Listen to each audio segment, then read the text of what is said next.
Astrology तो बेचारे वो बहुत से वो एस्ट्रोलॉजर नहीं है, वो रोजी रोटी की तलाश में निकले हुए निरीह प्राणी हैं। उन्हें काम धंधा चाहिए, उन्हें किसी को लाइक चाहिए, किसी को कुछ और चाहिए, किसी को एडवर्टीजमेंट चाहिए, किसी को कुछ। वो थोड़े थोड़े दिन में खरपतवार, पूरी फसल से ज्यादा खरपतवार होती है। किसी खेत में जितने बहुमूल्य वृक्ष और बीज होते हैं उनसे 10 गुना मात्रा में खरपतवार होती है। तो हर क्षेत्र में खरपतवार होती है। ये सब खरपतवारें हैं जो यज्जाग्रतो दूर मुदेति देवम तदु सप्तस्य तथैवैति दूरंगम ज्योतिषाम ज्योतिरेकम तन्मे मनः शिव संकल्प मस्तु। वही शिव के संकल्पों से अभिप्रेरित हो सकता है जो ज्योतिखाम ज्योतिरेकम, जो ज्योतिष की ज्योतियों से आबद्ध है। ज्योतिष की ज्योति परमात्मा की ज्योति है। परमात्मा को नकार करके कौन ज्योतिषी हो सकता है? आप उनकी खोजबीन करिएगा। ऐसे बहुत सारे लोग हैं, मेरी खुद के परिचय में हैं, जिनका ना आपके हिंदू धर्म से मतलब है, ना हिंदू धर्म में वो पैदा हुए हैं, ना ज्योतिष से मतलब है, ना शास्त्र से मतलब है, ना किसी और चीज से मतलब है। तो वो क्या करें बेचारे? वो धीरे धीरे आपको इस तरह की चीजें बता करके, नई नई विधियां बता करके आपको बहुत कुछ करने लगेंगे। तो फिर तो अगर कोई व्यक्ति के जीवन में कुंडली का योगदान नहीं, तो फिर तो वो कहीं से डाउनलोड हुआ होगा। जन्म तो हुआ नहीं होगा उस आदमी का, कहीं पेड़ पे से गिरा पड़ा मिला होगा सड़क के किनारे, कहीं या कुरियर में पार्सल होके आ गया होगा। अगर वो विधि के विधान से जन्मा है तो विधि के सारे विधान उस पर एप्लीकेबल हैं। और जैसी दिग्भ्रमित करने वाली बातें करते हैं वो बेचारे अपनी कुंडलियां खुद दिखाते फिरते हैं। उन्हें खुद नहीं पता होता। उन पतों के लिए ही तो वो भटक रहे हैं, उन पतों के लिए ही तो दुनिया भर का प्रपंच और काम कर रहे हैं। ये भी एक दौर है, ये एक इस तरह की एक आपदा ये भी है, एक ऐसे। और वो बड़े सजे धजे और बहुत चूंकि अभिनय करने चले हैं। अब अकबर जो था, अगर आप असली अकबर को देखें तो पृथ्वीराज से मात खा जाएगा। वो जो मुगले आजम में पृथ्वीराज कपूर ने जो रोल प्ले किया है बादशाह का, अकबर का, वो असली अकबर ऐसा नहीं था। असली अकबर पतला दुबला सा, बारीक सी आवाज थी उसकी। आप देख लो खड़ा तो ऐसा लगे कि ये चौकीदार होगा शायद अकबर का। लेकिन वो जो जिस तरह से प्रकट हुआ है आवाज पृथ्वीराज कपूर की और सब, अब वो उसके सामने टिक ना सके। अगर दोनों को सामने खड़ा कर दें तो आप नकली वाले को तो असली वाले को तो बाहर ही निकाल दोगे, अभिनेता को मंच पर बैठा लोगे कि ये जरा ठीक ठाक, क्योंकि वो तैयारी से आया। तो ये जो तैयारी से आए हैं ये ज्यादा बेहतर लगते हैं और ये इस तरह से बात करते हैं कि आपको समझ एकदम से आने लगता है। क्योंकि हमें भी एक्चुअली ऐसे शॉर्टकट्स की जरूरत होती है। कोई कुछ नहीं कहता, आपके मन की दबी हुई रगों पर वो उंगली रखता है।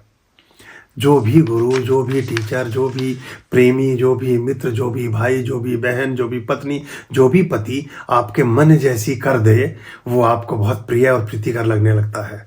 और जो थोड़ी सी मन के विपरीत करे वो आपके वर्तुलों को तोड़ता है। लेकिन वास्तविक वही बीज अंकुरित हो पाता है जो अपने कवच को तोड़कर मिट्टी में मिलने को तैयार हो।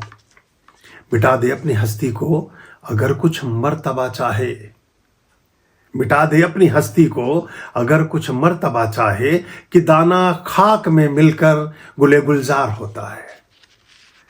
सोने की एक सीपी बनवा लो, छोटी सी सोने की डिब्बी बनवा लो और उसमें बीज रख दो धनिए का, चाहे सेम का, चाहे नीम का, चाहे किसी भी चीज का, और सोचो कि ये सोने की हीरे की डिब्बी है और लोकर में रखी है, और सुबह शाम उसका दर्शन भी करो, उस पर सारे उसकी अगरबत्ती धूपबत्ती भी करो, उसे 50 सुबह शाम तक 10 बार हनुमान चालीसा और मंत्र भी सुनाओ, वो बीज अंकुरित ना हो सकेगा। जब उसे मिट्टी में डाल दोगे तो अंकुरित हो जाएगा। तो ये बस समझने की बात होती है। समझ आ जाए तो ठीक है। समझ भी तभी आती है जब समय आता है। समय नहीं आया तो समझ भी नहीं आती। समझ समय के प्रति छाया है और सुखद समय से पहले कहते ना विनाश काल विपरीत बुद्धि।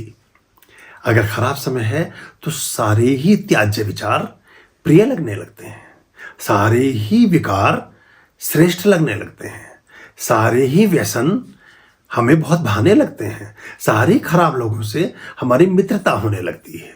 तभी हम खराबियों की ओर पहुंच पाते हैं, वरना क्यों होगा? ऐसा तो नहीं होता ना फिर। तो ये भी हमें समझना चाहिए। और जो उसको जीत लेता है कर्म योग से, आप इसको जीत सकते हैं। आप अपनी बुद्धि, मेधा, प्रतिभा, अभ्यास, चैतन्यता, सचेतता से इन विकारों पर विजय भी पा सकते हैं। खुश रहिए।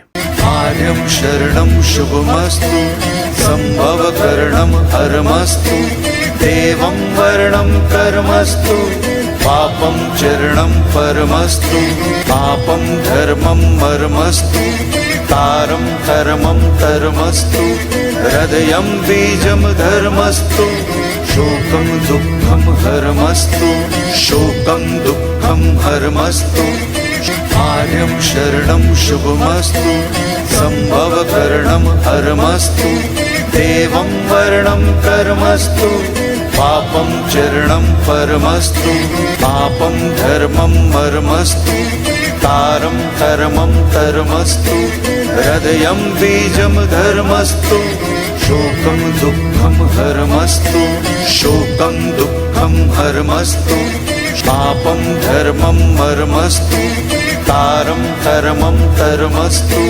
हृदयं बीजं धर्मस्तु शोकं दुःखं हरमस्तु शोकं दुःखं हरमस्तु शोकं दुःखं हरमस्तु शोकं